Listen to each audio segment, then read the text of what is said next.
Ladies and gentlemen, and all those that may fall in between, how you doing? Welcome to the Paranormal Portal Saturday night show. It's 2 hours of paranormal fun, and I'm here to bring it to you as much as I can. But I'm not here alone. I'm not doing this alone. I've had enough. I had to bring in help as usual. Joining me tonight is my good friend and co-host, Mr. Don, the man. Longbeard. I don't know how much help I'm going to be. I'm losing everything tonight. Well, So yeah, there you go. not your sense of humor. Not your sense of humor. You still got Well, that right. that sounds good. Yeah, as long as you got that, you'll fit right in. That's fine. Somebody just said something about pepperoni rolls. I'm like, yeah, sign me up on that. Pepperoni rolls? Pepperoni rolls. Is that code for something? Like pepperoni. Oh, rolled okay. up, Those you know, little pepperoni nuggets pizza, of love yeah. that you put in your oven. Some people call them stromboli. Stramboli. Well, welcome. Anyway, how you doing, man? Oh, Other than tired, other than running on fumes, Yeah. how you doing? Yeah, well, I'm here. Okay. Well, there you go, ladies and gentlemen. It is actually, he is here. As you can see, the studio is in a little bit of a state of disarray. I'm in the tear down mode. I started today. I just couldn't wait. So I started tearing stuff down. So that's why it looks as it does. Hopefully, probably still going to be all torn down on Sunday for the night terrors. But by the time you tune back in on Wednesday, it should be a brand new, beautiful experience of decoration and flow. And hopefully a little feng shui in there too. Feng shui. I'm going to try to throw in some feng shui. No, I don't even know what the hell feng shui is, but I hear it's good stuff. Yes, Nessie, we do need an actual holiday. We do, yeah. Yeah, we do. Oh, good Lord, you went full. Is that Madonna? It is. Oh my God, you come in here in death metal shirts. I know. And you karaoke Madonna? Hush My now. image is just Hush, little baby, don't say a word. like I'm going to feed you a mockingbird. Oh, it's too late to reclaim your medal on this one, dude. You're totally screwed. You just threw your man card out the window. Oh, man. Well, there you have it, ladies and gentlemen. There's never a dull moment here on the Paranormal Portal. But the good news is you, too, can be a part of the show if you want to call in. I don't want you two to be a part of the show. Oh, fine. If you want to call in and be a part of the show, you are welcome to do so. The call-in number is 720-923-0500. Again, 720-923-0500. That'll get you through to us. And, then you're on your own. He's just going to have to sit there and... Be careful what you wish for. That's all I got to Yeah, say. no. You'll be in contact with us at this point. There's no denying all the dysfunction then. At least now you can turn down the volume and stuff. But no, that's how you can get through to us. Whoa, Elaine. Whoa. What? Wow. Such vitriol in the chat tonight. Oh, really? Are they sparky? Oh, goodness, yeah. Are they spunky? What's going on in the chat room me, there? Never mind. I'm not Oh, going on to you? read that aloud. It's right.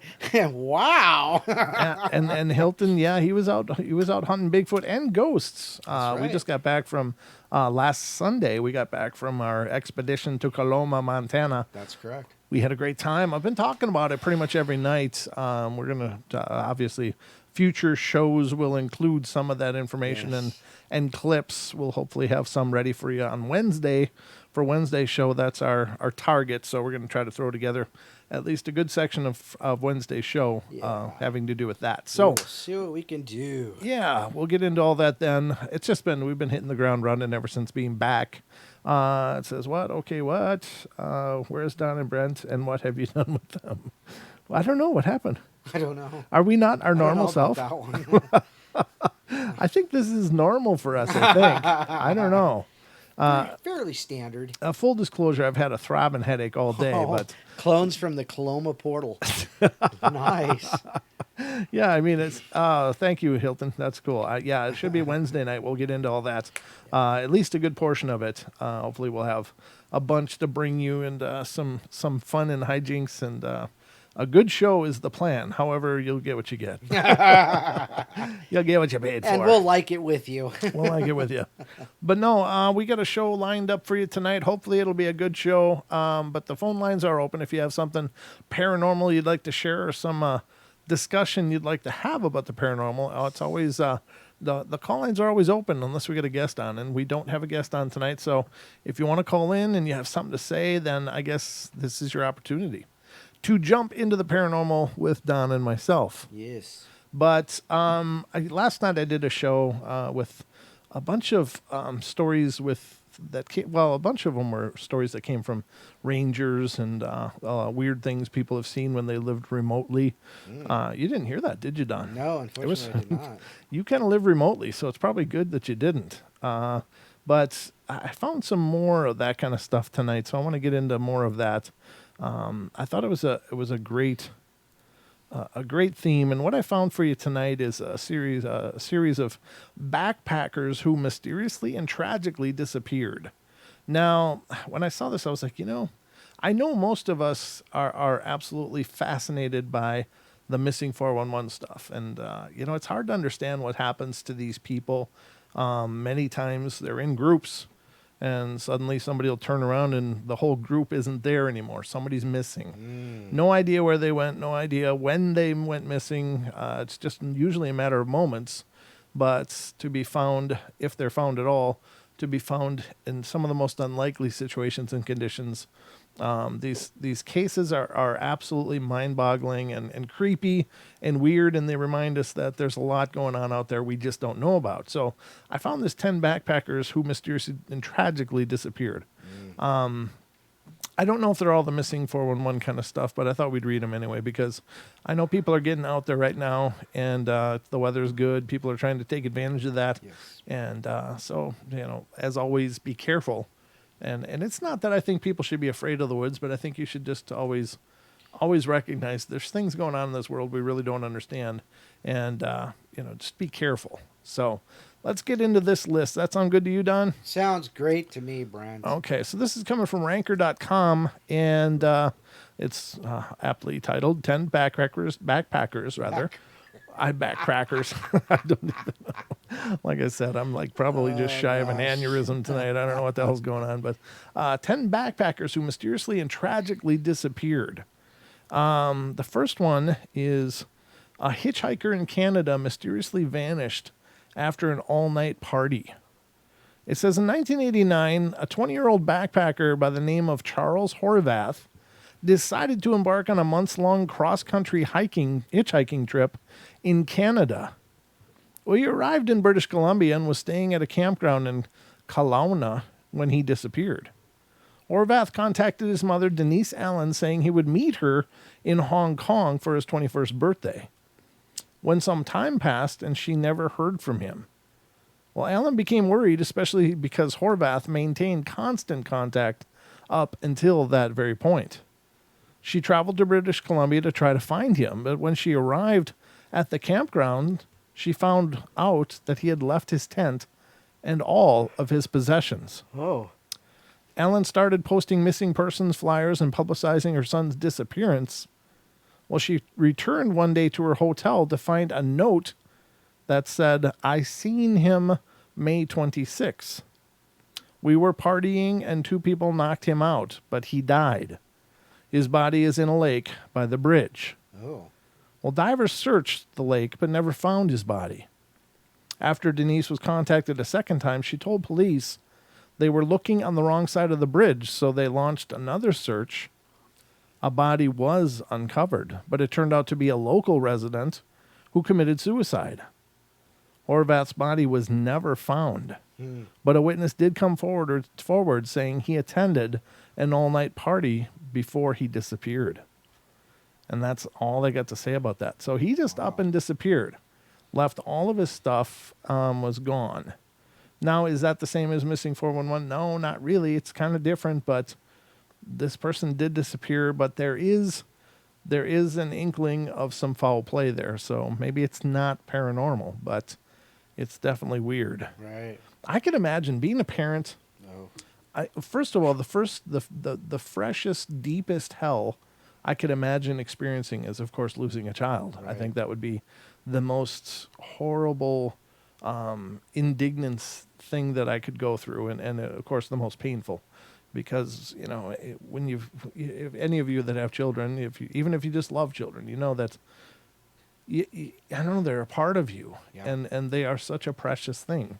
And to think of something horrible happening to your child is just about the most anguishing thing I could imagine. But then not even to have the remains Right. to put to rest, to have that ceremony, to have that closure, to know that wherever this loved one is or wherever they lay, they're just laying there, and you can't bring them home and put them into a place of rest. And I think that would be just anguish. I just can't imagine. So my heart goes out to anybody who's lost a loved one. Obviously, that's about as horrible a thing as you could hope for. But I think on top of that, not having the body to Right. to do that, I think would be horrid. So, Wow, what a way to bring it straight to the bottom, Brent. well, I mean, really, this is real stuff. And It when you're is, listening yeah. to the David Paulides stuff, I mean, every one of those stories, someone disappeared and died for the most part. Right. There's only a handful of them where the people were okay, but most of them are just tragic deaths that are just shrouded in mystery and confusion. So it's a real phenomena that happens. What is it? Hell, I don't know.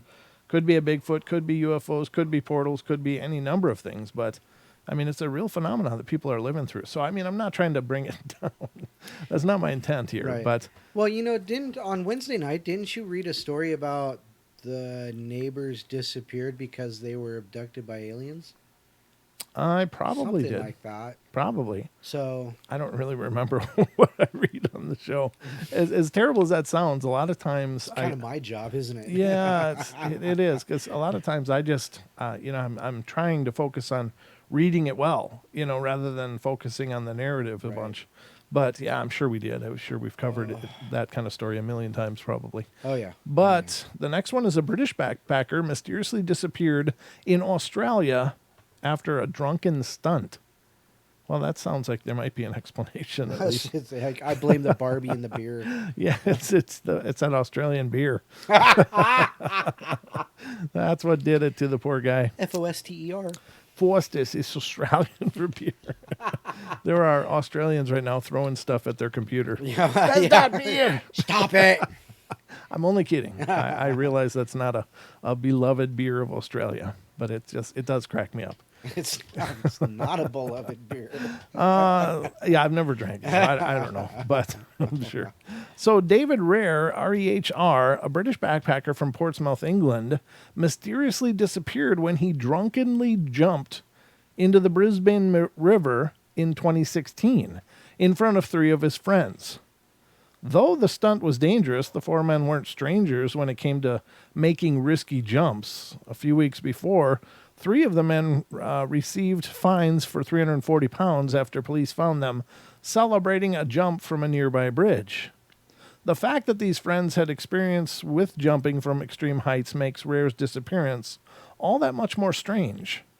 Furthermore, Rehr swam excellently and handled difficult waters with ease. He competed in an Ironman challenge, but after the jump, he was never seen again. Rehr had been drinking when he and his 3 friends decided to jump off William Jolly Bridge at around 10 p.m., and Rehr jumped over the railing into the water before disappearing. I got 2 words for you. River monsters. Oh my.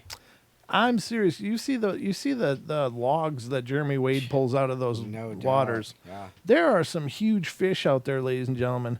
I mean, there are fish that are, like literally 7 feet long, and they got a mouth about the size of a Volkswagen. Yeah, no doubt. They could totally suck somebody in there, and there isn't a damn thing you could do about it, I mean, it could happen. I don't know. That's that's what comes to me, and as horrible as that is to fathom, I mean, it is a possibility Right. that there are big things living under the water, and maybe that dude just landed in the wrong place at the wrong time Right. and looked just like something good. You know, a chatter, his name is Rob, says the Brisbane River is full of sharks. Ooh. Are you by any chance anywhere near there? Yeah, that is really weird, Rob. Are they bull sharks or what are they? Is it a freshwater or is it saltwater? That's what I'd be curious about. There you go. And yeah, if it's sharks, yeah, of course. They totally would eat somebody. Especially if you like splashed and landed almost on one. They'd probably be like, nah. I'd kind of take that offensively. Yeah, it's a reflex bite, you know. He lives in Brisbane. He lives in Brisbane. He would okay. know. Thank yeah, you. that's great, Rob. Thank you. Crazy. That's why I love our audience. Is we Yes. got people literally from around the world. So as Nice. we're reading these things, we get that inside scoop that we wouldn't otherwise know. So I mean, it's pretty. And if it is bull sharks, those things are about as aggressive as it's possible to be. You know, they'll attack anything. Bull sharks are I no don't know. joke. I know cougars attack a lot of things too. Really? Because I thought cougars are mostly skittish. Like, Depends on which one you're talking about. well, sure, but I mean, just as a rule, I thought they really avoided. Oh, you're people. talking about cats. Yeah, what are you talking about? Cougars. Oh. Fish on. Fish on. Thank you. That's a bull shark. Yeah, that's It's a some, bull that's- shark with some bullshit. It's also all kinds of bull. So that's horrible, of course. I mean, you know, obviously, what a terrible end to the party. Right. But Yeah, that would suck. Definitely. that would wreck the whole mood. I'm sorry, but yeah, you don't want to get eaten or disappear. You know, something in some way like that. That would be horrid. So the next one is 2 Dutch tourists disappear on a hike in Panama. Hiking in Panama, Don. When you're thinking of hiking fun, do you think of Panama? No, I think of Coloma. Coloma. Yes, I do too. I do too, but you got to admit that's well, hello, Bam. Good to see you. Hi, Alan. A Titan. What did Titan say? He said cougars are not skittish in bars. They're emboldened in their natural habitat. Would you like a beer? You're not gonna make me jump into the Brisbane River, are you? Yeah, that's right. I just got to jump from this bridge. Very wild, though. Yeah. Wow. Titan, you're hilarious. But anyway, where the hell was I? Oh, Panama. Yeah, there So, you go. so if you're thinking Right, of a hiking, nice yeah. hike, do you think Panama, Don? No, I wouldn't think Panama. I wouldn't either. I wouldn't either. So I it's, mean, we live in the hills of North Idaho. Where you want to go for a nice hike? Just come out to my place. I'll point the way. yeah, Just yep. go that way. Just go that way until you can't go further, until you hit Canada, and then come back. Let's see if you can get in. As far as I know, there's no fence. So I was going to look at the time. I forgot that. Oh. Oh yeah, we got 8 minutes. We're doing good. Was that it already? Wow. Yeah, I mean, but we are doing okay. So That's true. Dutch tourist Chris Kremers and Lizane Froon, Froon, both in their 20s, traveled to Panama to study Spanish. They mysteriously vanished on April 1st, 2014, after taking a hike near the town of Boquete, Boquete. Though the girls' bodies haven't been found, locals found small bone fragments and a backpack they believed was owned by one of the women. In addition to a pelvic bone, police found a hiking boot with a severed foot still inside. Ew. DNA tests confirmed their suspicions, but the reason for the disappearance remains a mystery. Police believe the girls possibly got injured and died after having no food and water. Yeah. I don't know. That doesn't gnaw your foot from your ankle, does it? No, but that would probably happen after you've already expired from no food or water. Yeah. Okay. Yeah, I guess that's possible. It says a camera recovered from the backpack offered some clues. It contained photos taken during the 10 days the pair were missing. Based on cell phone data, the girls tried to contact 911 only a few hours after one of the pictures was taken, but there was no cell phone reception. The camera also showed a mysterious photo of what looks like red plastic stuck to a twig. Was taken 8 days after the girls' disappearance. Oh. At least 90 photos were taken in total darkness, 10 days after the girls' disappearance, but who would have taken them? Yeah, that's a creepy thought. Yeah. Hey, Shadow Walker, good to see you. Thank you for coming in. Says hello, Paranormal Portal fam. That's pretty cool. It's always good to see the new faces coming in. But yeah, that's a terrible one. Again, it doesn't sound really paranormal. It just sounds like something went sideways and they got screwed in a hurry. Yeah, if you're not really prepared, if you really don't know what you're doing, I think that's about probably the worst thing you could do. Is just, hey, I'm going to go hiking in this unknown land. Huh. You know what I mean? Yeah, my computer just froze. Did it really? Like, absolutely just froze. Locked up, Don. Well, it should restart. Because I'll just keep reading here until it's time. All right. 'Tis time. Until it is time. I should probably figure out a better way to line this up here so I can keep it on screen. There we go. That'll help. All right, so the next one is 23-year-old girl disappeared on a hiking trip in Nepal. It sounds like a lot of people like to do this, Don. They like to go to different countries and Have you ever seen the movie Hostel? No. Oh, my gosh. No, but that's a horror movie, right? Yep. Yeah, see, that's why I didn't see it. I don't watch horror movies. It's real life is horrible enough. That is true. But I don't watch, to me, those are just horrid. Obviously, I've seen horror movies before, but I don't know. I don't find anything entertaining watching people get hacked up. That to me is just like, nope, I'm good. You know, I really wouldn't call those horror movies, though, but I have seen it, so. Okay. All right. So obviously it goes bad for the people. Oh, yeah.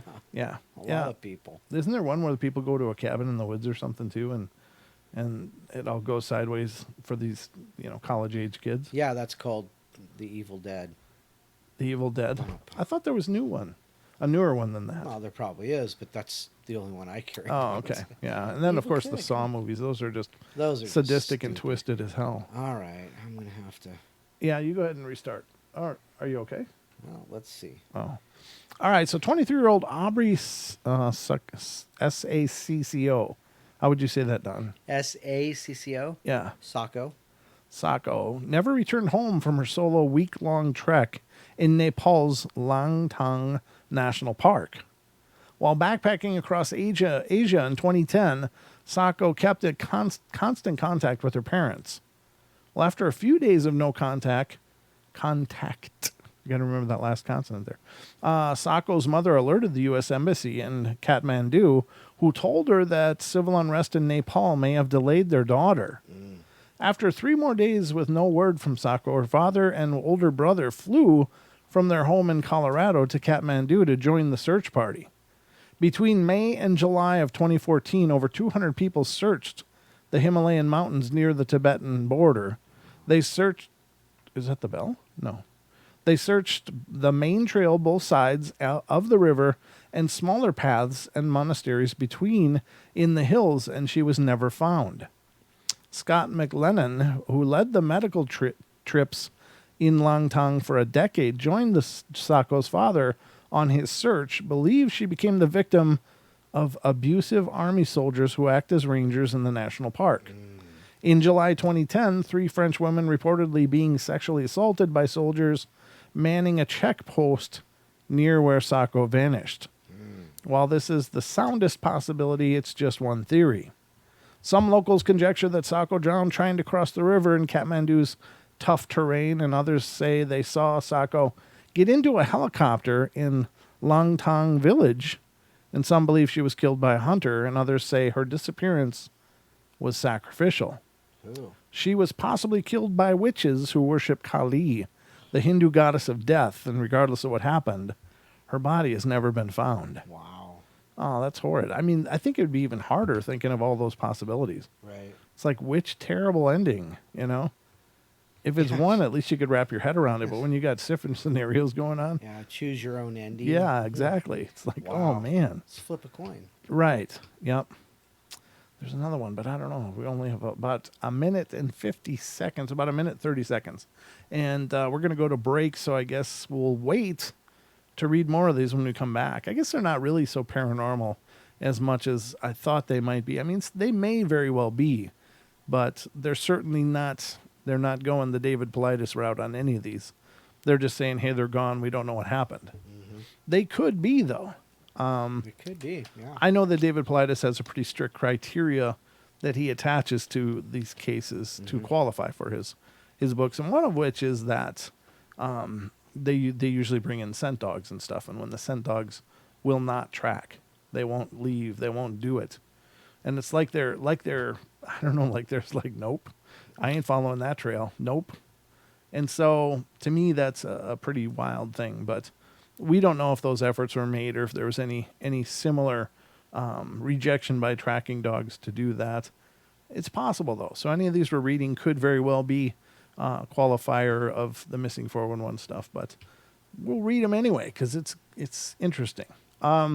But again, after the show tonight, be sure to stick around for Paisley Wild. The Spaces Between will be coming up next. That's right. Do you know what's going on over there tonight, Don? She's doing a show. Okay, well, she'll be doing There a you show, go. ladies and gentlemen. And that sneak peek was brought to you by the Longbeard. This guy Right over here. has no clue what's going on today. Apparently. All right, there it is. There's the bell, ladies and gentlemen. We'll be right back. Don't go away for more of the Paranormal Portal in just a couple minutes.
Hey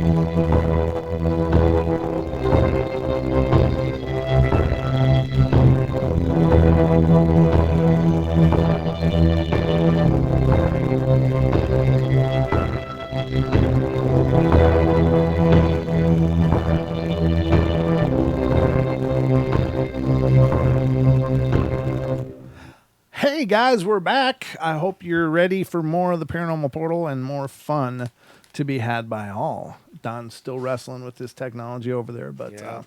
we'll keep the show rolling because that's what we do. Through thick, through thin, the portal must go on. And so we're going to do that. But hope you guys are doing great. Thanks for everybody that's stopping in and being a part of our journey tonight. We always love it, all 62 of you. It's fantastic to see you guys. Thank you so much. And to all of you on TFR Live as well.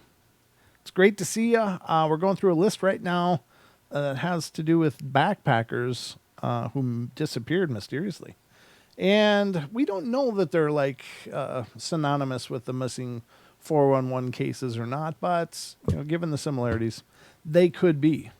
So, in several of these, they haven't found bodies, and I find that interesting. Yeah. Not hard to believe though, because I think if you're ever in a really wild place, and places where civilization isn't, it's not hard to believe that you could hide anything. It's just when you're in the thick of it, we're just not good out there. We're not good out in the thick brush and wild places. Not like we are in our civilized places.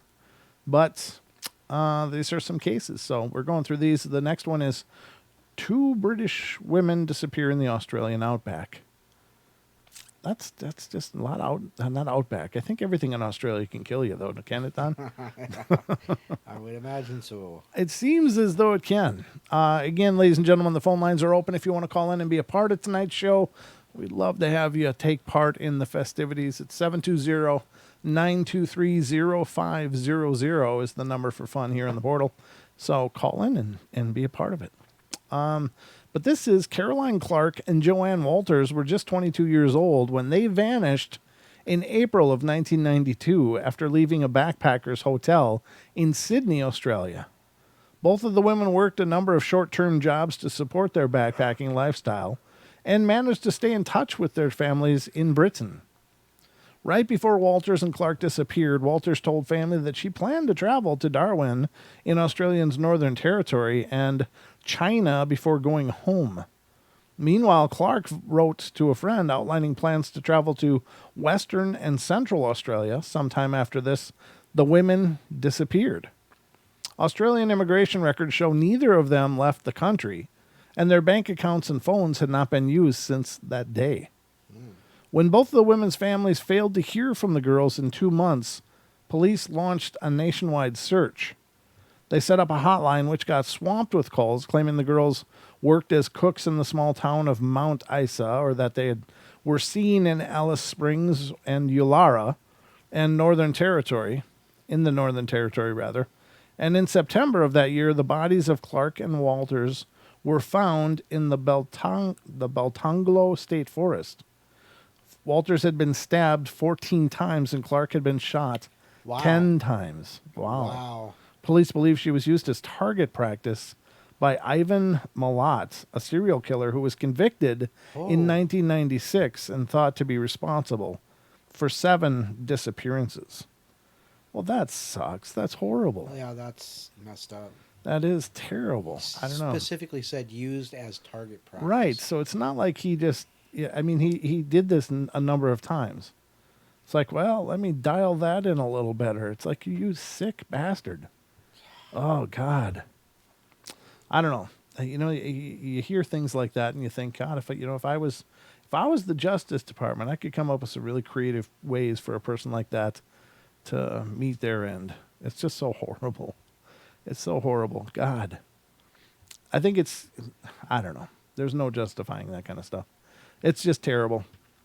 This one is woman disappeared in Philadelphia, mysteriously found dead in North Carolina. Well, that's curious. That is curious. That's quite a little distance there. Fell through the portal? Maybe. In 1997, Judy Smith joined her husband, Jeffrey Smith, on his business trip to Philadelphia. Jeffrey was attending a conference, so Judy went sightseeing in the city by herself, but she never returned.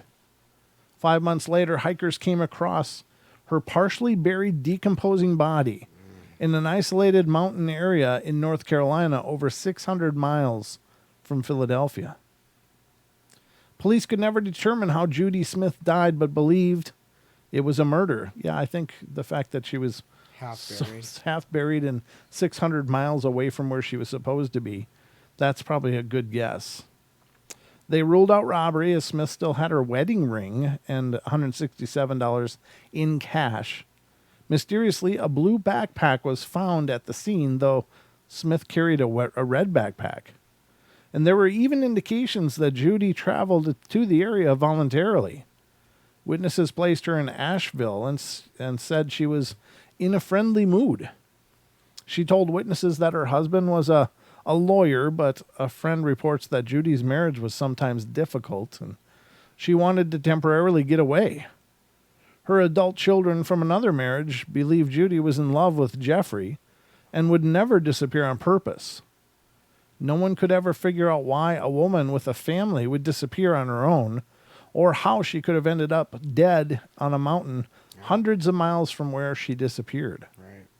Yeah, that's all kinds of weird. I suspect there's a lot more going on in that picture than we know, though. There's just too many layers. It's not just the, hey, she's gone. Then it's all this other intrigue on top of it. It's like, well, that's strange. So this one is woman disappeared. No, dope. I scrolled back up too far. A 27-year-old British backpacker disappeared in Mexico.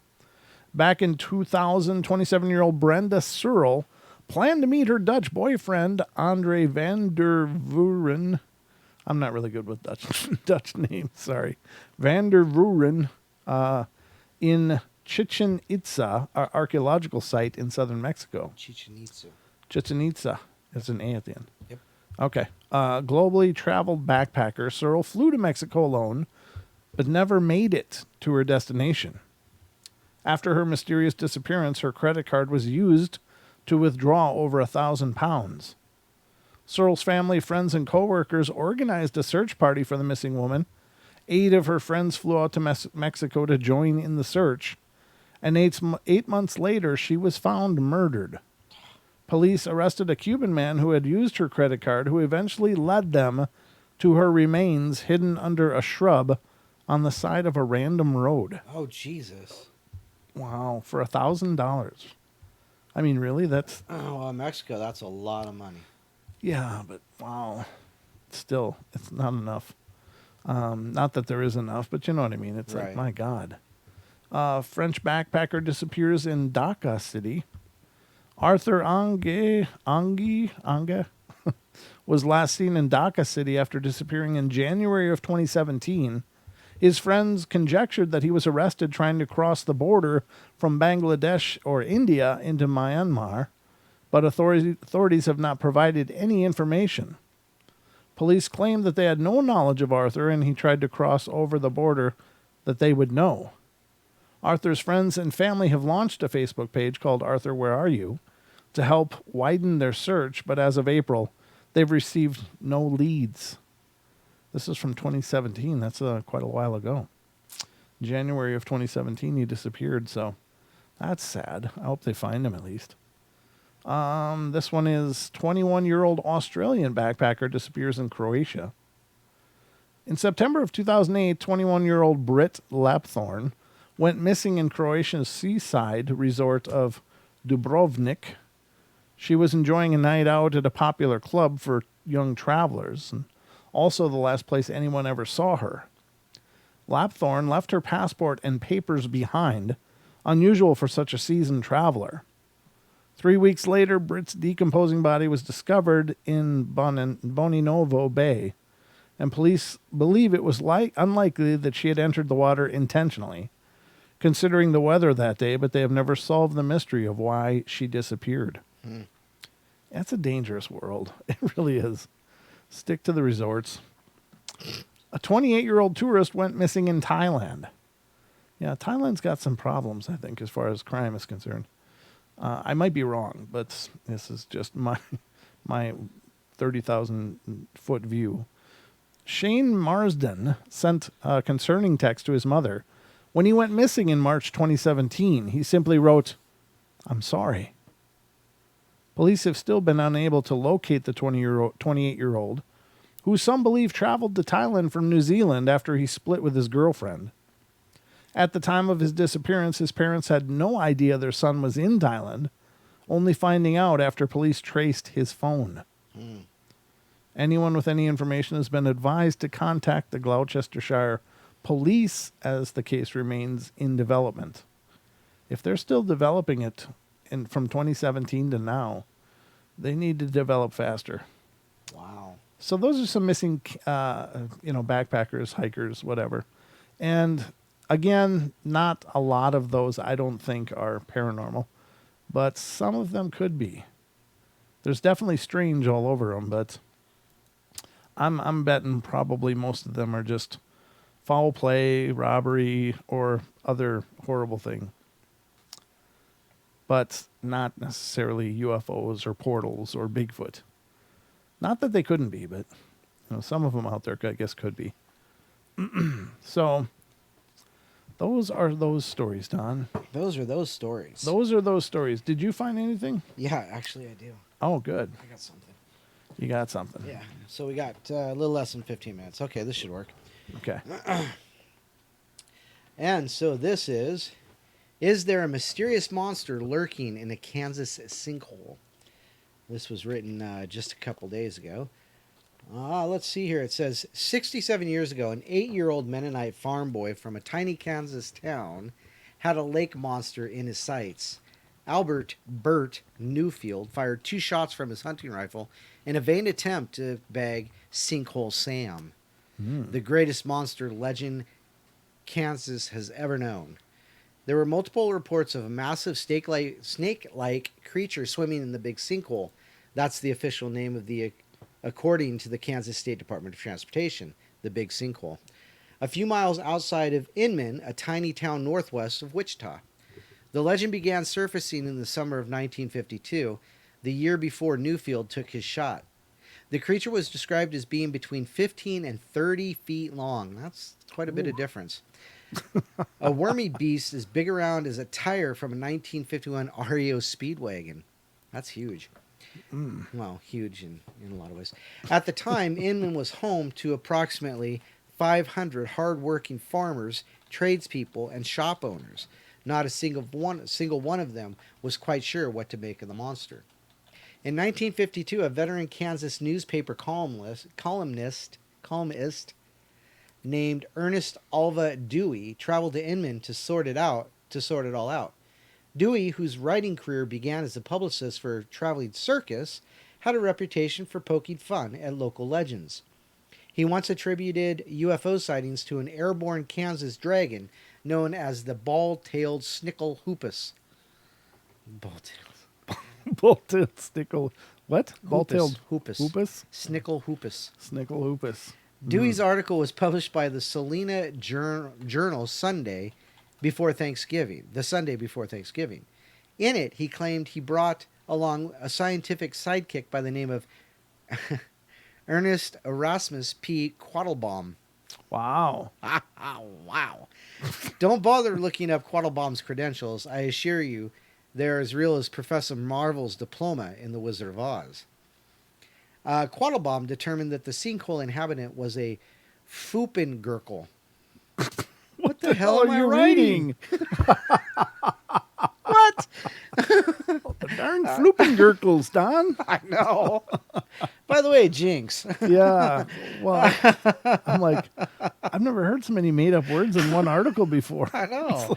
I'm like, wow, it's the world around us. A critter known to inhabit subterranean Kansas caverns. The fact explains why such a large animal could exist in a body of water that only gets 15 feet deep in the middle after a hard rain. That's a big sinkhole. The big sinkhole was merely Sam's above-ground swimming pool. Dewey concluded that fishermen and swimmers had nothing to worry about because Quattlebaum's research indicated Foopengurkels were terribly dumb and very vegetarian. Oh my God. Wow. Dewey's spoof brought hordes of monster hunters to Section 27, a square mile of land just southeast of Inman. The northeast corner of Section 27 is where you find the big sinkhole and possibly a vegetarian lake monster. The Pinner family had farmed this plot of land since 1874. In the late Mel Pinner's book Section 27, A Century on a Family Farm, he describes coming home from church one Sunday afternoon to a startling sight. Dozens of DeSoto's, Chevys, Nash Ramblers were parked at the edge of the big sinkhole. Pinner says folks were hoping to catch a glimpse of the 30-foot Foopengurgle spotted earlier in the week by a neighboring farmer. Pinner noticed every single car door window was rolled up just in case they got their wish. By the time the locals had started calling Inman's new roadside attraction Sinkhole Sam. In 1953, when news of a prairie-locked sea serpent reached Kansas City, the Newspaper Enterprise Association dispatched reporter Mary K. Flynn to the scene. Ooh. After Flynn found numerous responsible citizens who described Sinkhole Sam as 15 feet long with a fluted tail and a long fin on its back. Eyewitness also mentioned Sam's big, non-snake-like grin. Flynn hailed Sinkhole Sam as Kansas's answer to the Loch Ness Monster. Well, of course. Flynn's article included the first account of Newfield sinking using... Oh, goodness. Flynn's article also included the first account of Newfield using Sinkhole Sam for target practice. Newfield was sure he had hit him, but another witness named George Reiger thought Sinkhole Sam evaded serious damage. On October 12, 1957, a newspaper from Eugene, Oregon, newspapers from Eugene, Oregon to Panama City, Florida, picked up Flynn's sensational story. Was it all a hoax to boost tourism?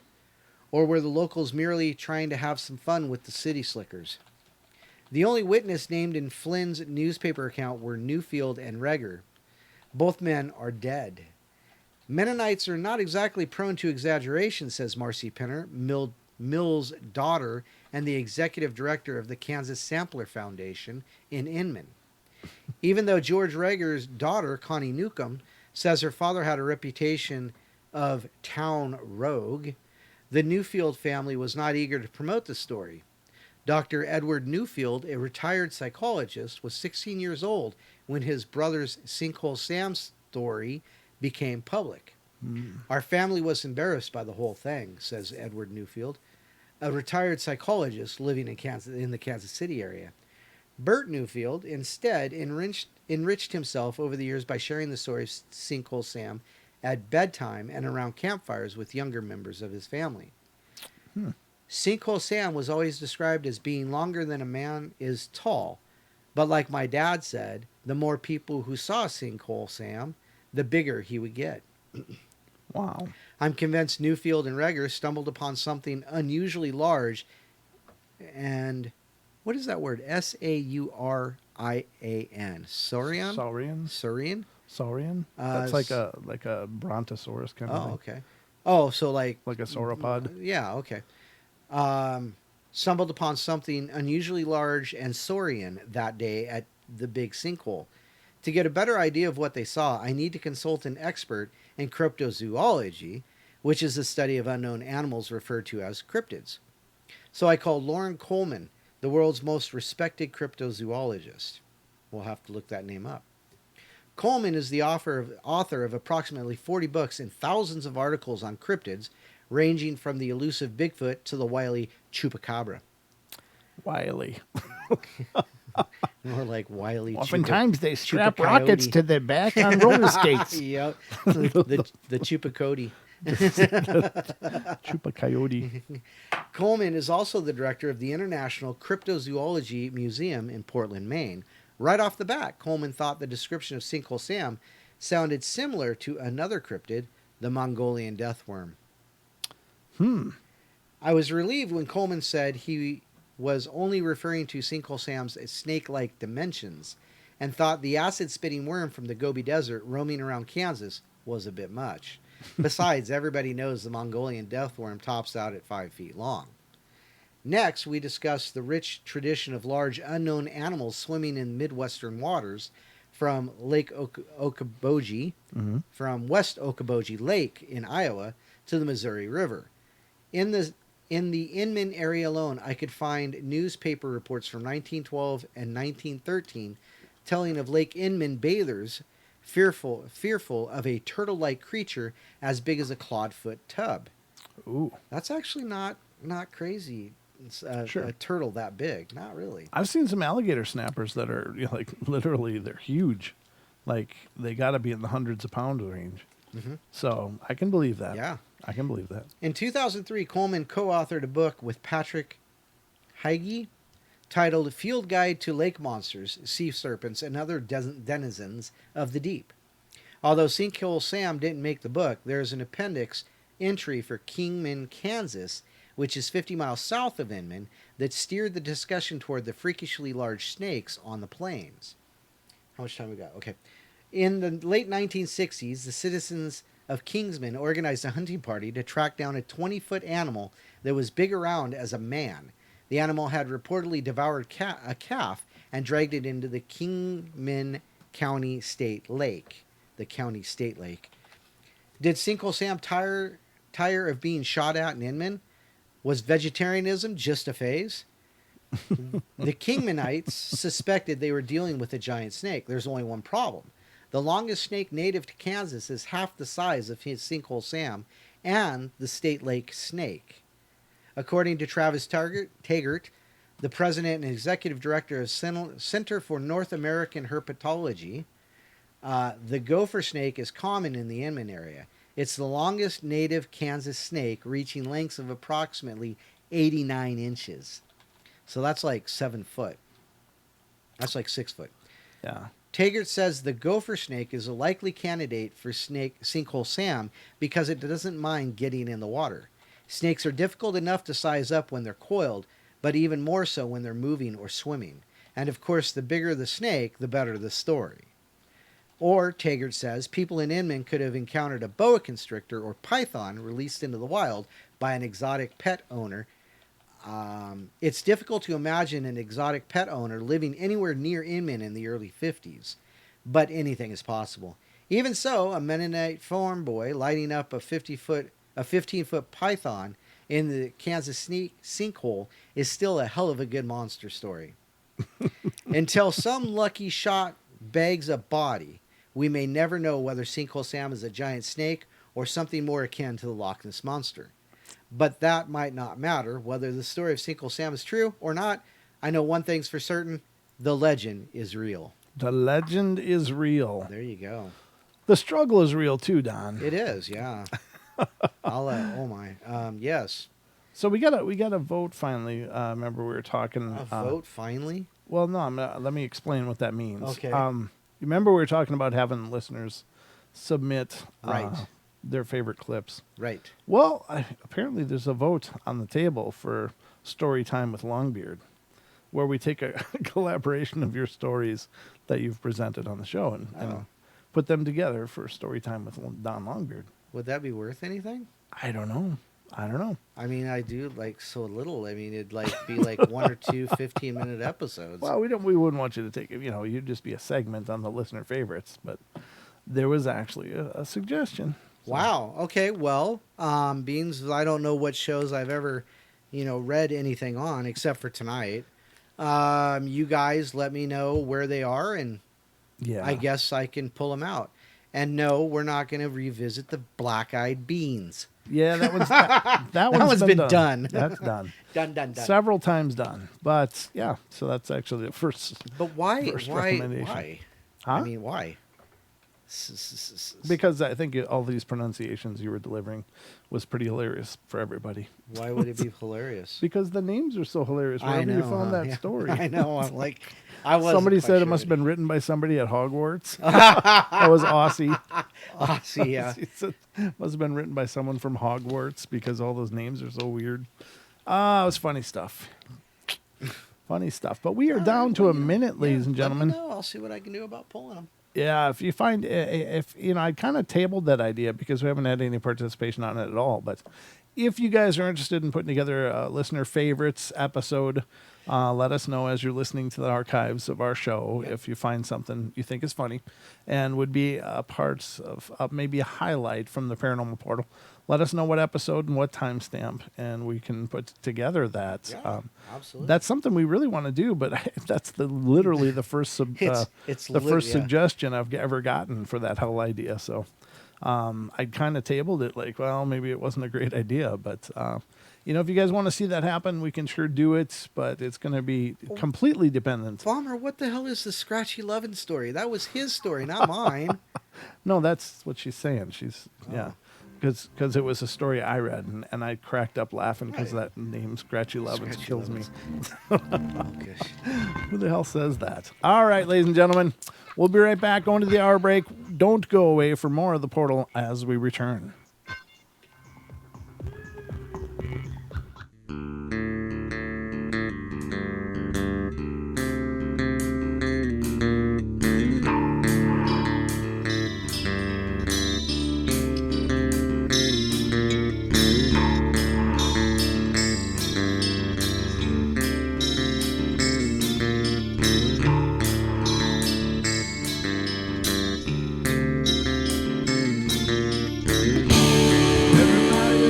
Play their games. Everybody loves to place their bets.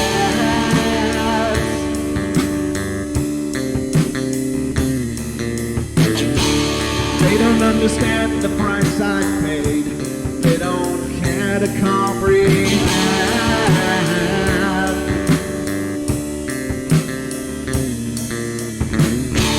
Trace their lines upon my body, dripping scars across my heart.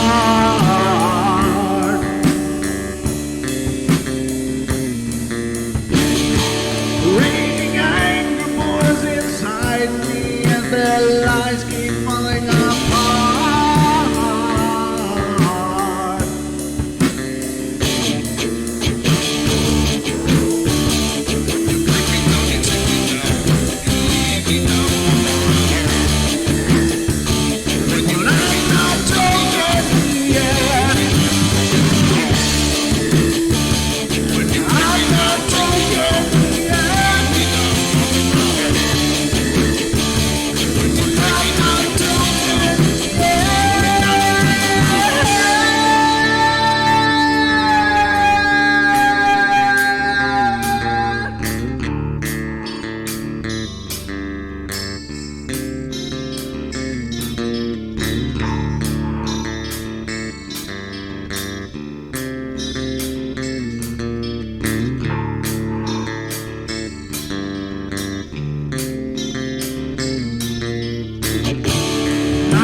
With my silence, I am not a stupid boy.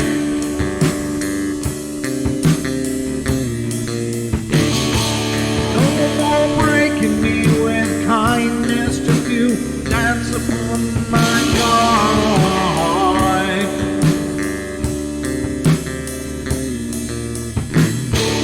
Leading me with empty promise, you're just another fucking mess.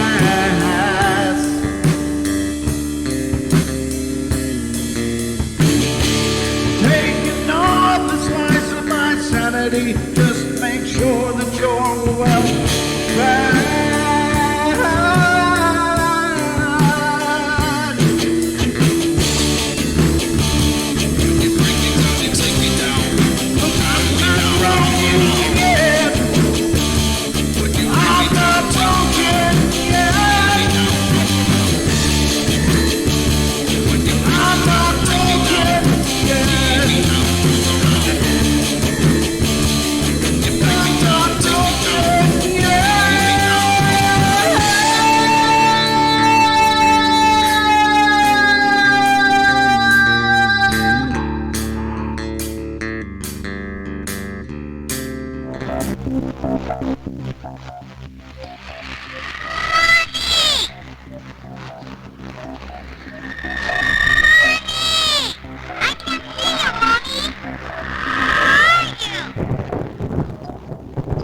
never seen anything like it.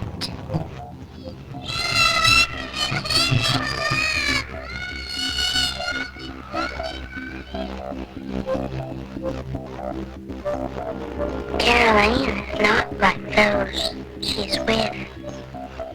They're attracted to the one thing about her that is different from themselves. Her life force is very strong. It gives off its own illumination. It is a light that implies life and memory of love and home and earthly pleasures. Something they desperately desire, but can't have anymore. Right now, she's the closest thing to that. Poltergeists are usually associated with an individual. Hauntings seem to be connected with an area. A house, usually. Poltergeist disturbances have fairly short duration, perhaps a couple of months.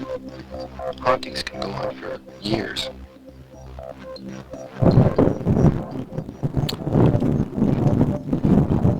Hey, Don. Guess what time it is?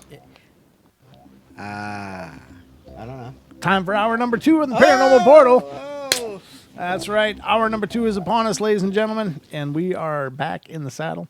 Thanks for your patience during those commercial breaks. Those of you on YouTube, of course, you're seeing video segments I threw together to keep you entertained so you wouldn't have to sit and listen to commercials that appear on the network, which we are simulcasting to currently. On Friday, Saturday nights, we simulcast to TFRlive.com as well as iHeart, TuneIn, and TalkStream Live. And they got commercial breaks every half hour. So that's what I've done for you guys to save you from more commercials. But hope you're having a great night. Thank you for joining us here. The phone lines are always open on the Paranormal Portal. 720-923-0500 is the number to the Paranormal Portal. And you can certainly call in if you've got something to share, something to contribute, some experience you've had, whatever you want. We're here to make your day a little better, and hopefully you'll make ours a little better too. My headache is doing pretty good, Don, for the record. Oh, excellent. Yeah, seems to be. I'm exhausted now because I slept all of 3 hours, but other than that, I'm feeling better. Ooh, the pepperoni rolls are almost done. Who's making the pepperoni roll? Carrie Baroth. Carrie. Wow, well played. Yes. Well played. Woohoo! Little tongue crack for your portal adventures. Oh my god. What? Nothing. Okay. All right. All right, so we are back at it. Again, if you're just joining us, the studio's in a little bit of disarray.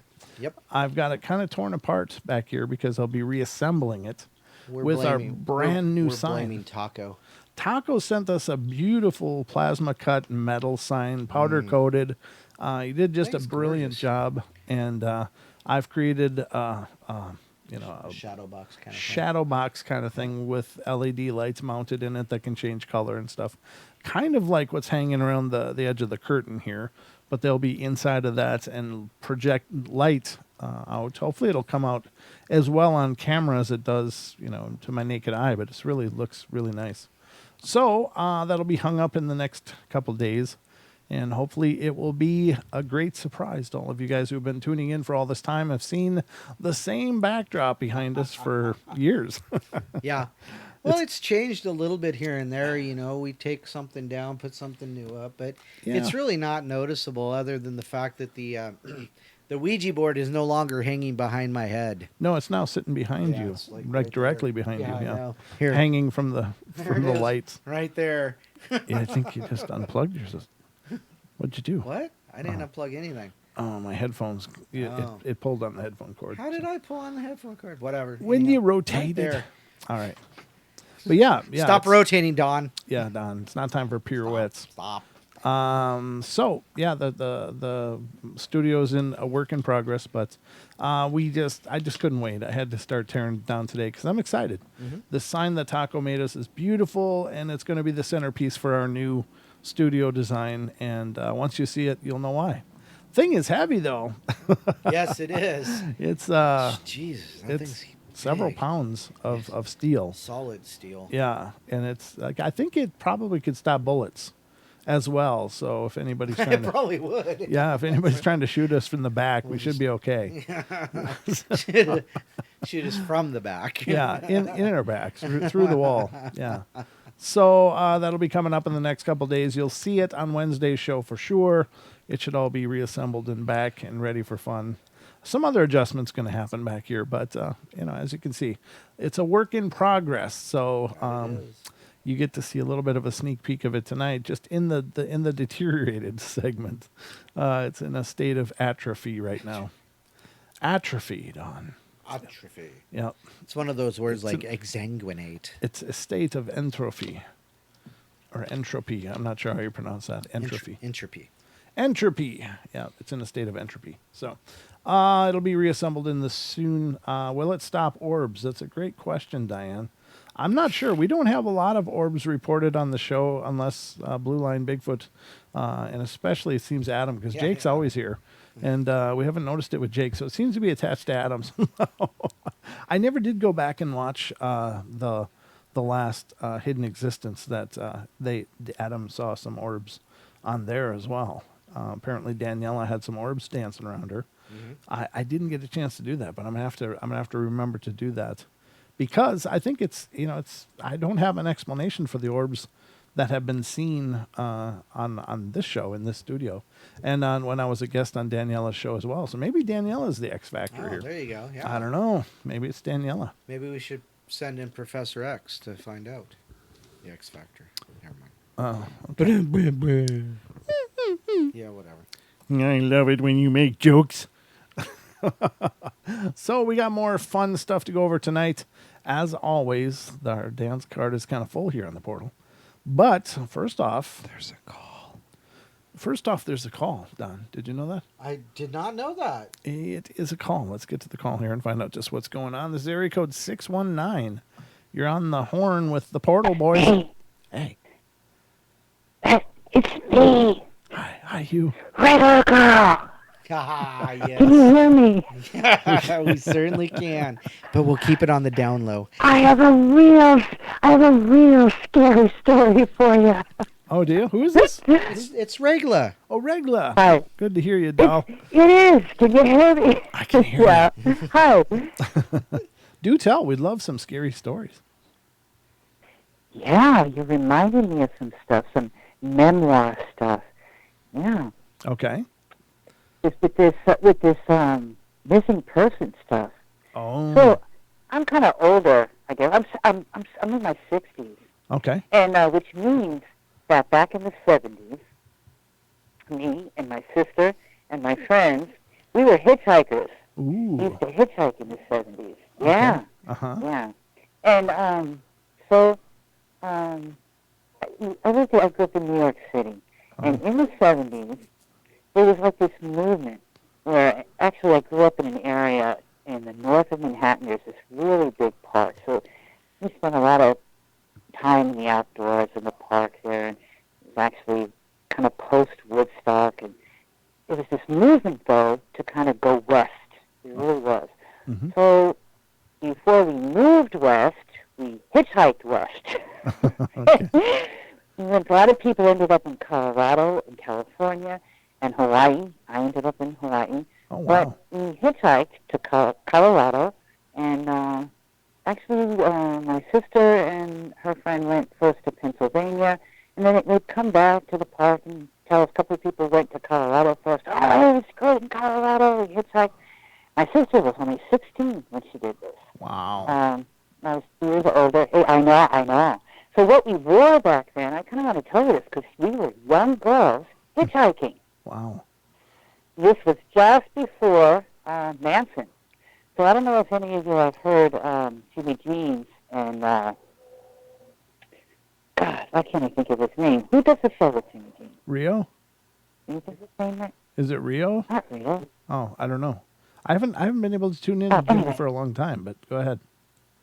They do these great shows about Manson and how those murders kind of had an effect on that hitchhiking phenomena, which it did, because Manson looked like a hippie guy back then. We did not use that word about each other, by the way, hippie. Oh, okay. That was contrived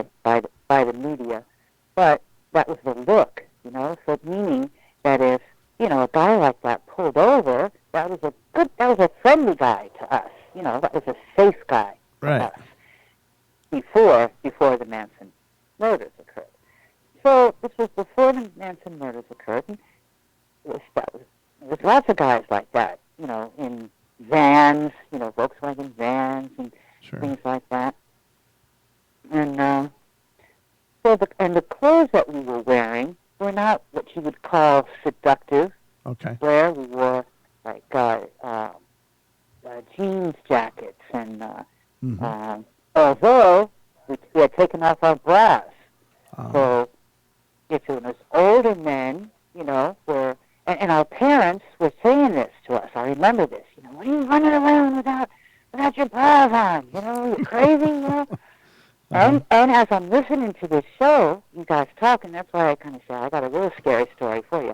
Because what I want to say to you is then later on, when I ended up in Hawaii, and I started going because I had a period in my life where I was just going to psychic readers and astrologers all the time. Okay. Period of my life. I was told that I had come a couple of times very close to being dead. Oh. And being one of these missing persons that you're talking about. Oh, no. Wow. From being in these situations.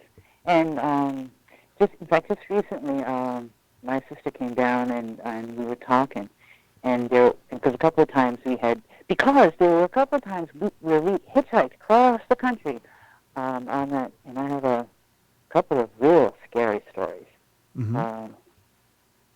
About coming very, very close to death, and you were talking about one situation in particular where the skin on your just blood flow, you just know that you got to do something to get out of there, Oh, no. and you're in the middle of nowhere, and you just have to use your smarts and psychological techniques to get out of that situation that you are in. And gosh, all kinds of stories you have, Truckers, truckers. Some of them saved, my sister has a couple of stories where a couple of them saved her life. One of them saved my life, I don't have to say. They will.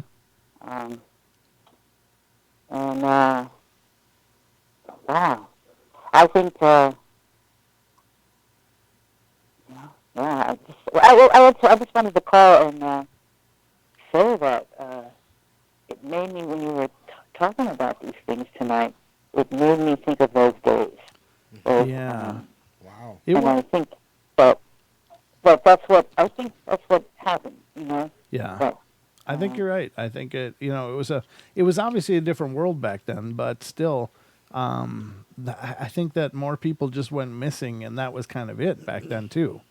Like now, it reaches a national news, but it may not have back then. It may have just been a regional news story, Right. Yeah, I think the news is handled differently. I think that people travel differently.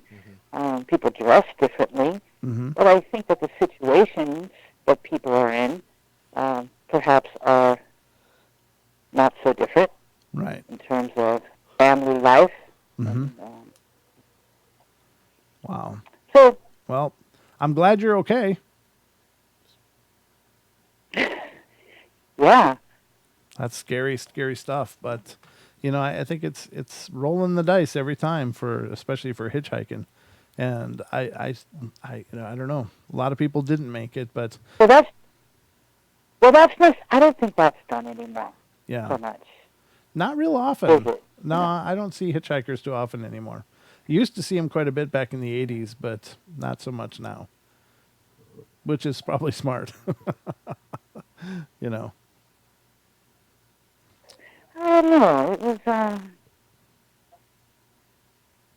don't know. Well, I'm glad you're okay. That's the important thing. Yeah. So it's always great to hear from you. Always great to hear from you, and I hope you're doing well. And thank you for being a part of the show. Yeah. All right. Thank you. Okay. Good night. Wow. That's Yeah. it. Oh. I don't know. I muted her. Nope, she hung Oh, up. Okay. sorry. Love you, Regla. Yeah, I'm sorry. I didn't know if you were, I thought we were done, but I might have been wrong. So it's funny about the hitchhiking stories and things like that, because really, like you said, a lot of those were regional stories. Yeah. They just figured some random rando guy. Right. But it used to only be local, because until the freeways went in, there really wasn't like this coast to coast thing, like the Happy Face Killer, who was a truck driver. There wasn't these people going from Washington over into down into Oregon and down Nevada and then over east and this, that, and the other. They Sure. really didn't get around like that. Right. But when in the 60s and when they started putting in the interstates, people would it just spread across the United States because of the availability of being able to get out Yeah. quickly, being Yep. able to go from one spot to another. Gary Ridgway, the Green River Killer, did that. Son of Sam, didn't he do? No, Son of Sam was local. He was Was he? Oh. the San Fran area ish, kind of in there, SoCal. I'm not quite exactly sure, but so yeah, I mean, it'd be like regional killers. It'd be like the Dennis Raiders and the John Link and people like that. Sure. So it wasn't this widespread across the United States, one guy going from everywhere, So they're really weird stories if you really get into it. But anyhow, I digress. That's way far away from the paranormal there. And Wonder Woman says, lots of teenagers and college students come up missing nowadays. Not like that 40 years ago. Yeah.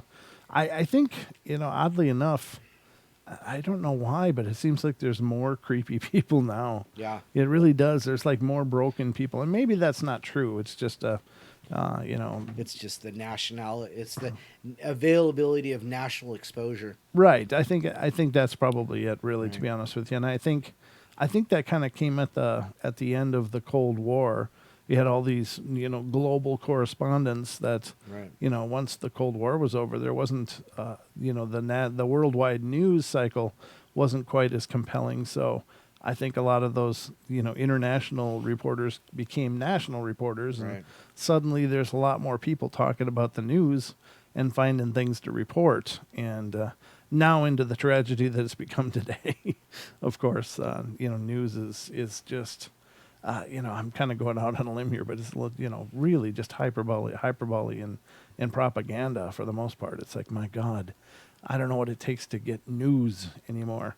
But I don't listen to the news. I just found it just made me too angry for so Right. long. So, but it does seem like there's more twisted people now. But again, I think you're right. I think it's just there's more people hearing about it now. That's a good point. But I got something to talk about here. Sweet. This is an article from unexplained-mysteries.com, and it talks about 4 mystery objects spotted far out in space. Mystery objects, Don, Like aliens. they're mystery, but it says it's actually reported by astronomers, so I bet you it's not aliens. At least they're not saying that. Okay. Astronomers have discovered a number of peculiar ring-shaped islands unlike anything ever seen before. Known as odd radio circles, or orcs. So, Don, orcs are real Apparently. because they're called odd radio circles. Due to their puzzling shape, these unique anomalous objects appear circular and brighter at the edges at radio wavelengths. Solving the mystery of what these objects are has proved particularly challenging, with astronomers struggling to even determine their distance. In a new paper, scientists have been able to rule out several possibilities, such as star-forming galaxies, supernovae, and planetary nebula, among other things. However, a definitive answer to the mystery still remains elusive. One possibility is that the objects could be the shock waves from sort of extragalactic event. The objects may well point to a new phenomenon that we haven't really probed yet, said Christine Specklins from the Royal Military College of Canada and Queen's University. It may also be that these are in extension of previously known class of objects that we haven't been able to explore. It's hoped that a new project known as Evolutionary Map of the Universe, or EMU, which is set to search for new objects across the cosmos, will help to solve the mystery as well as identify as many as 70 million additional radio objects that have been yet to be cataloged. Wow. 3 of the orcs were actually found during a pilot survey for the project. This is a really nice indication of the shape of things to come in radio astronomy in the next couple of years. Now, could those be some kind of indicator of intelligence? You know, and honestly, these are astronomers, so they're never going to speculate such things openly. But you got to wonder. Ring-shaped, what is that? Ring-shaped islands. Yeah, but they were orcs, odd radio circles. Oh. ORC, odd radio circles, Gotcha. is what they're seeing. Very strange. They're circular. They're brighter on the edges in the radio spectrum. Wavelengths. I don't know what they are. Weird, though. But did you know that a green glow was detected on Mars? A green glow? A green glow. Wow. Yep. Somebody using nukes? Yeah, I don't think so. Green glow detected on Mars for the first time. And this is from Wednesday, the 17th of June, Oh, my. 2020. That's not too long ago. Nope, an orbiting spacecraft has picked up a phenomena that, until now at least, had only been seen on Earth. When the astronauts look back at our planet from the International Space Station, they will sometimes see a distinctive green glow, the result of oxygen atoms being excited by the light from the sun. Now, for the first time, this same glow has been detected on Mars as well. The observation was made using the Trace Gas Orbiter, or TGO, spacecraft. Wow. Well, that's an open door into some bathroom humor. Spacecraft, which was built and launched as part of a collaboration between Roscosmos and the European Space Agency. It's worth emphasizing that the phenomena is separated to the auroras seen in northern and southern skies of Earth. These are produced when charged particles from the sun accelerate along the field lines of the Earth's magnetic field and interact with the gas atoms in its atmosphere. The green glow, by contrast, occurs due to the interaction between oxygen atoms and sunlight. It's a nice result, said Dr. Manish Patel, I guess. He's only mannish. He's rather mannish, I guess. It's actually how it's spelled, too, M-A-N-I-S-H. He's so mannish. You'd never plan a mission to go look for this kind of thing. Today we have to be very clear about the science we're going to do before we get to Mars. But having got there, we thought, let's take a look. And it worked. Dun, dun, dun. That's the update. Nice. In our cosmic neighborhood, ladies and gentlemen. That's kind of cool. We're down to 2 minutes already 2 minutes? for the last break. Wow. Oof. The time is flying. Oof. Oppa Gangnam Style. Gundam style. Yeah, you know. Hey, pregnant lady. So we're going to be going to our last break already. That happened so fast. Yeah. See how fast time goes, Don? Yes. Even exhausted as we are, the time still just flies. That's one thing I don't think I'll ever get used to doing the shows, is how quickly they pass. Yeah. There's lots going on here, ladies and gentlemen. But again, I want to make sure to shout out Paisley's show coming up next. Friday and Saturday nights on TFR, iHeart, TuneIn, and TalkStream Live are amazing because following the Paranormal Portal, you can find Paisley Wild, the spaces between. We're not sure what she's doing tonight, but she'll do a nice job, whatever it is. I'm sure she'll talk about the spaces between. We're going to go out on a limb here and say she'll talk about her show. We will, and I'm sure she will, and she'll do a great job at it. So if you haven't caught her show, please do. She's a wonderful friend of ours and friend of the show and a dear personal friend of both Don and myself. And so we'd like to support what she's doing over there and encourage you all to take a look if you haven't already. She does a lot of shows surrounding her pagan journey. And some really incredible topics such as crystals, energy. She's talking about crystal grids tonight. Thanks for reminding me. There it is. Well, she's hoping to. She had some research she wanted to get done. So I don't know if she's had the chance to do it. Okay, well, it could be crystal grids, ladies and gentlemen. And what is a crystal grid? Well, you'll have to tune in and find out. But the idea is behind specific arrangements of crystals Right. for energetic practice and outcomes. So that's what I can tell you about it, but not much more than that because I really don't know. I'm just kind of winging it, but Something new is? yeah. Well, it's kind of par for the course on the portal here. I've been winging it for about 4 years now, Don. I know. I've been here for at least 3 of them. That's right. Yeah. So, so Paisley Wild coming up next, The Spaces Between. She also does simulcast on her YouTube channel. You can check it out. It's youtube.com/The Spaces Between. And so lots of fantastic entertainment coming your way on both Friday and Saturday nights. We are always honored to be a part of it. And we'll be right back in just a couple minutes, so don't go away for the last half hour of the Paranormal Portal.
And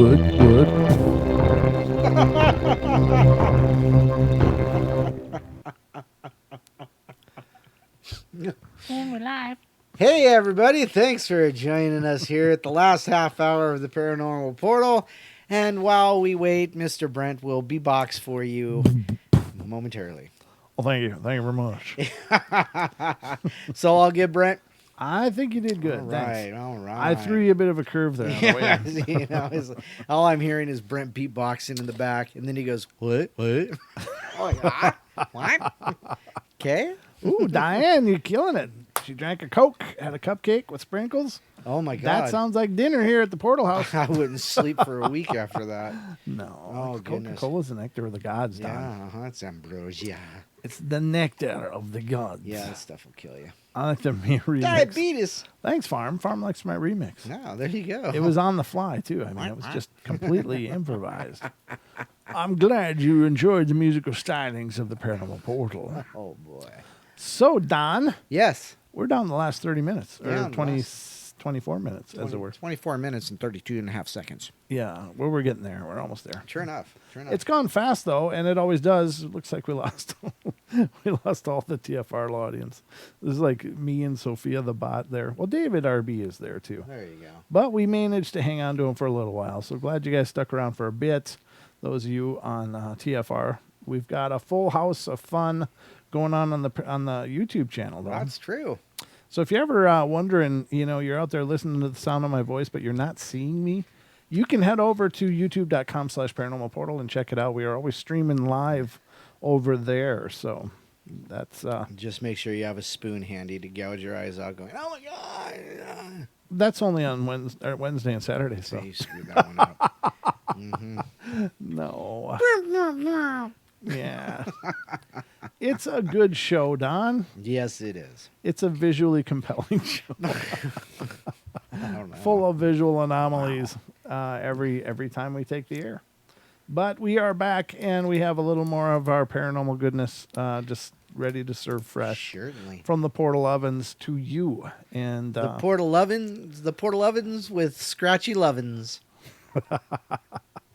can you imagine Scratchy Lovins? Who the hell comes up with something like that? God, this still makes me chuckle. I don't know what it is, but it's just that whole idea that somebody talks that way to their pet. Doing some Scratchy Lovins.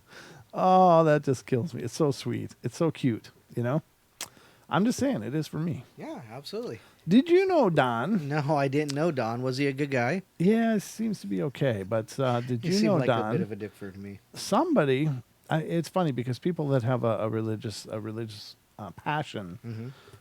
when they see effigies of their faith represented in their day-to-day world, then it's a huge religious event. Like, for instance, people seeing the reflection of the Virgin Mary on a building. Right. Suddenly people will just be cruising over from all over the world to check out this building where they believe the Virgin Mary appeared. And I think that that's beautiful. I mean, I'm not making fun of it. I think that people really need that confirmation. And they need the beauty of knowing that, that their faith is being represented actively in the world. Sure. And so I think those things are fun. But did you know a man was cutting wood, Don, and he found Jesus inside a tree branch? I'm going to put this over on the other monitor and put it on screen. But he Found Jesus in the weird spot. He was like, in this tree branch. Have you found our Savior Jesus? I didn't know he's missing, but they found him, ladies and gentlemen. He was in a tree branch, as it turns out, and this is from unexplainedmysteries.com. You can see on your screen, if you're on YouTube, the cross-section of the wood, and my God, that does look like an effigy of Jesus or some religious figure, doesn't it? I like the halo. Not only that, but look at the shading. No, that's true, yeah. I mean, it's really spectacular. It was done in charcoal. Workers in Brazil couldn't believe their eyes when they discovered a familiar figure inside of a piece of wood. It says Roadworks director Odemar Souza and colleagues had been cutting trees in that place, Itaquaria, in Brazil's southwest state of Mato Grosso do Sul, recently when some of the men noticed a strange shape, initially thought to be a butterfly, in one of the cut branches. After the branch was cut with chainsaws, however, the shape took on a distinctive human-like appearance, with many of the workers likening it to the image of Jesus wearing a robe. We cut the same trunk into 2 pieces after changing the chain, and that was when this piece of perfection appeared, said Souza. After images of the find were posted on social media, the discovery soon went viral, with many people deeming it to be a sign of divine intervention. Skeptics, meanwhile, argued that it was simply a case of pareidolia, tendency for the human brain to see meaningful shapes in otherwise abstract patterns. A local non-English news report with some additional images can be viewed below. Here's the thing. This isn't just, it really does look... It does. It looks like an old painting. Right. It does look like a classical piece of artwork. It's not just some abstract colors and shapes. This is really, I got to admit, it's very spectacular. It does look like what I would expect to see in a church somewhere. A painting of Jesus possibly walking on the clouds or something. So I think it's really pretty spectacular. Now, what I also find interesting is the Dead Sea Scrolls. Cut a piece of wood and I am there. Oh. It's one of the phrases from the Dead Sea Scrolls. Oh. And those were discovered in a cave in Egypt, in an area that was once used by monks. There was apparently, after the Nicene Conference, there was an order put out to destroy these other texts that were not considered canonical in the newly established authority of the church under Roman rule. Well, some monks obviously squirreled these things away in these caves on the edge of a I don't know if it was a ancient lake or what, but they were rediscovered, and that is one of the phrases in there. It goes on and on from there, but I find that very interesting that they did cut a piece of wood, and there is an effigy of what appears to be Jesus walking on air. I wonder if they take and slice that off. I wonder how much money they can make on each one of those. Yeah, I wonder how long it'll be Jesus until it turns into a puppy or something as they go, because the shape changes. Oh, that's interesting. But no, I think it's really I think it's a beautiful thing. It's interesting, yeah. Yeah, and I have a real broad view of my spirituality. I don't have a real narrow dogmatic belief. But I think that these things are powerful, and I think that that's a beautiful thing. So I hope that those people that have found this and find meaning in this, I think that's a great thing. I don't think it's ridiculous or silly. I think that people having faith is a wonderful thing. So I find it interesting, and it does not look like abstract shapes, as if somebody just did a Rorschach. Recognition of Jesus. It's like, it looks like somebody painted Jesus on a cross section of wood. So it's incredibly vibrant and spectacular. So could it be? Yeah, I guess it could be. Could be some higher meaning. These kind of things manifest in our world for a reason. And if it gives people hope, that's a beautiful thing. So I thought that was a cool story. So I wanted to share it. Yeah. Wow. So I hope you guys enjoyed that as well. And again, I'm not saying it is or isn't. It's up to the individual to find whatever they will in it. I didn't know this, and this is disturbing as hell. I haven't read this, but I see the headlines. Mike Tyson is set to fight a great white shark. Gosh. Mike Tyson is set to fight a great white shark. You heard me right. One more time. Mike Tyson is set to fight a great white shark.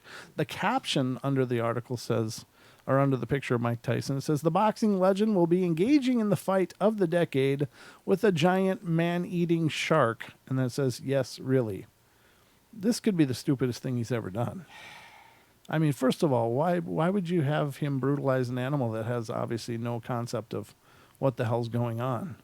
But it says the 54-year-old former heavyweight champion of the world revealed that he would be participating in the outrageous stunt in the name of scientific research. What? As part of the discovery. Well, I'm sure he's not going to be beating up a shark. It must be something else. But they're just being coy with their definition here. But it says scientific research as part of the Discovery Channel's Tyson versus Jaws Rumble on the Reef event in time for Shark Week. Oh my God. The Okay. fight, Alright. which will take place on August 9th, will commentated by announcer Michael Buffer. With famed ring announcer Michael Buffer calling the shots, these two heavyweights will square off underwater, where Tyson will try to score a TKO over the massive shark. I think that's horrible. All in the name of research. How in the hell are you going to research that? The channel said in a statement, "This is horrible." According to Tyson, the event will help him overcome his fear of returning to the ring. Oh my god. I equate this to overcoming my fear of getting back into the ring at 54 years old, he said. I learned from this experience doing Shark Week that whatever intimidates me, I am still able to step up to the challenge of overcoming anything that would prevent me from accomplishing my life's mission of reaching my highest potential in life and bringing me closer to God. Exactly how the fight will work in practice, however, remains to be seen. I don't know. This is stupid. I mean, if he's literally going to be in a tank of water throwing punches at a shark, there's something seriously wrong. I mean, that's just cruelty. That's animal cruelty. You know, you gotta. You know, the shark has the distinct advantage of it knows how to move through water, and hopefully, if it's like underwater, Right. Tyson's not gonna have that punch that he has No, of on course land. not. But why would anybody do that? That's just stupid. Ken says the Mike versus the Yes. shark would be great to see. Hope the shark Me wins. too. I don't like the idea of, a shark does eat things, but it does it as a method of survival. I Yeah, mean, that's how it lives. It doesn't just randomly attack things. Right. And it may randomly attack just because it's not sure if it's food or not. Wow. But generally they only bite because they want to be fed. But that's not randomly attacking, though. Right. Well, that's true. If it doesn't know it's not food, Well, I mean, Fish they are friends. Yeah, exactly. They find like tires and crap, Right, and they're just biting stuff to taste it. It's not, it's not the same as anyhow. Well, It's not, just an animal. It's not an act of malice, and it No. certainly wouldn't understand. Hey, I got to beat up this guy. He's throwing punches at me. Screw him. It's Right. on. This is something that's going to be confused and shocked, and maybe even frightened by something like that. Why would this be a good idea? I really hope I'm misunderstanding this and that there's something else going on with it. I don't know. Maybe he's going to tag a shark and he's just standing there and he's going to have to get a tag on a shark that's not really subdued. I don't know. And maybe it'll be just a little minnow-sized shark. Hell, I don't know. But the definition as they explain it so far sounds absolutely troubling. But I'm hoping it's just some shoddy reporting. That's terrible. So Wonder Woman says, "Bring me closer to God. Jump the Grand Canyon or something." There you go. I'll hear. I'll second that. Dumbass. I don't understand. Yeah, exactly. I won't even chastise you for that because I agree completely. Well, yeah, that's right. It wouldn't be the first time somebody said that here. Yeah, no, it wouldn't be. It's been known to slip the tongue a few times. This is interesting. This has to do with crop circles. I'm going to put this one on the screen because I think this is really unusual. I don't know. This one would lead me to believe it's a hoax. Yeah. But it seems like a hoax. But anyway, crop circles, obviously, ladies and gentlemen. But it says Templar crop circle shows up in a French field. In a French field, go figure. An intricate and impressive crop formation described as the Templar cross has appeared in northern France. While these days crop circles are generally believed to be the work of artists rather than alien visitors, I don't know I didn't catch that news brief if that's the belief. Okay, the phenomena still manages to generate quite a bit of interest whenever a new design shows up. The latest example, which was discovered on July 5th in Vimy near Lens, France, is no exception. According to reports, it was first spotted by a farmer, Gerard Benoit, while he was driving his tractor. I thought someone had damaged my wheat overnight, but then I realized it was forming a pattern. His son, Nicholas, told Euro Weekly News, "We've never seen crop circle before.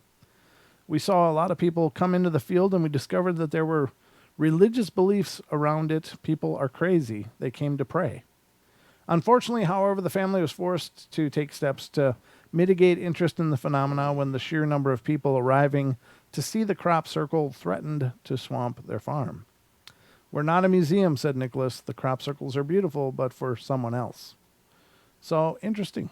I don't know. I don't necessarily think that that was extraterrestrial in origin. I think that that probably was the work of artists or someone just being controversial. Well, that farmer's sure now known, though, Yeah, exactly. for his weed. Oh, you said wheat. Wheat. Yeah, he's not growing weed, I don't We think. don't know. I don't know. Maybe in another field. So, I'm not the only one who caught that.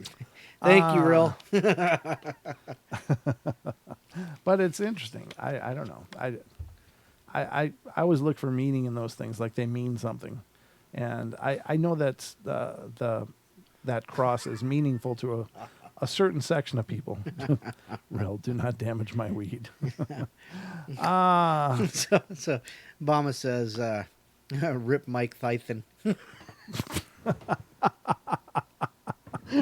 Mike Tyson. Mike Tyson. Oh, just gonna hit him low. That's a below the belt. Keep him up. Keep him up. Yeah, you got to be up around the ears somewhere. Yeah, I know. God, what the hell? Mike Tyson. Just hit him when he's down. Just beat him up. But I'm there's scared of being in the ring. Yeah, I can't quite get in there. Oh, that's interesting. It says a beetle is fitted with a tiny camera backpack. But what are you going to just see, beetle in dirt? Next. Hopefully, it's not a dung beetle. Yeah, well, Whole bunch of there's shit that. Intelligent life doomed to self-destruct. Looks like my palette's falling apart, Don. And the bell. I thought I turned that off. Is intelligent life doomed to self-destruct? Scientists argue that if civilization is advanced enough to communicate with us, it can also destroy itself. The question of whether we are alone in the universe remains one of the biggest philosophical conundrums of our time. While it seems almost inconceivable that our civilization is alone in the cosmos, the fact still remains that we have yet to see any evidence of the contrary. That's not true at all. There's plenty of people that are seeing evidence to the contrary. One recent study calculated that there could be as few as 30 intelligent extraterrestrial civilizations in the Milky Way galaxy, which might seem a lot until you realize that our galaxy alone, there are hundreds of billions of stars and potentially many more planets than that in orbit around them. Finding aliens, therefore, is like finding a needle in a haystack the size of the sun. But there's another problem that could confound such efforts even further. There is no guarantee that an alien civilization will actually persist for any great length of time. The Roman Empire, for existence, lasted only 1,000 years. A relatively minor blip in time in the grand scheme of things, the window of opportunity during which an advanced civilization has the potential to communicate with us could be equally small. It could certainly be assumed that any civilization with sophisticated space-faring technology would also be capable of annihilating itself. Well, there's that, just as we could with nuclear weapons, for instance. Perhaps the key aspect of intelligent life, at least as we know it, is the ability to self-destroy. Astrophysicist Tom Westby and Christopher Consulis recently wrote in an astrophysical journal. As far as we can tell, when a civilization develops the technology to communicate over large distances, it also has the technology to destroy itself, and this is unfortunately likely universal. Finding an advanced alien civilization that has either endured long-term or that still exists within that small window of opportunity, therefore, is likely to be very challenging indeed. I guess that's a good point. But I don't know. Is there like an apex where we override greed and altruism and and good vibes wins out? I don't know. Yeah, that tipping point. Right. Is there a tipping point that hopefully we'll receive and hit someday where we won't be subject to, monetary manipulations and that kind of thing. That's almost conspiracy of wealth and power that seems to, override people's morality. That's a tough one. I guess that is a good point. What do you think, Don? No, I think you're right. The question, we definitely know we can destroy ourselves, but like you said, do we ever move to the point where we can, but we actually know better and it's not going to happen? How many times have we been just us, and we can only project onto other possible, intelligent life what we know. I mean, look at how warlike we are. Look at how, first strike capabilities and, all this, Star Wars and all that. The Ronnie Reagan is the thing that comes to mind. But anyhow, Yeah. And all these things that we put up in space to protect us from other people on the Earth. Couldn't we be using that to, the world be using that to find other people in the universe, That's a good point. Do we get to that point? Are we going to become a star federation, Yep. Yeah. Well, isn't that a class 1 civilization or something like that? I don't know who it is. Michio Kaku has this classifications for different levels of civilization, and I think like a Star Trek kind of civilization on Earth would be like class 1, and that's when we're ready to go, trounce around the stars because we've got things sorted out here. Right. And, I don't know if we're capable of that, to be honest with you. Because if you look at the Star Trek universe, there was no money at all. Right. It was just everybody was just taken care of. So it was built upon, the society was built upon searching and expanding and growing. And, I guess, don't get me wrong. I like the idea that we could reach that point. I just don't think we're anywhere near it yet. Right. Because as far as I can tell, like psychologically, we haven't really progressed Yeah. in all of modern history. And I'm talking modern history as like, from BC till current or whatever common era, whatever we're using nowadays. It's like, there was a discovery in England, and apparently they found a peat bog, an ancient peat bog that used to house a Roman encampment there.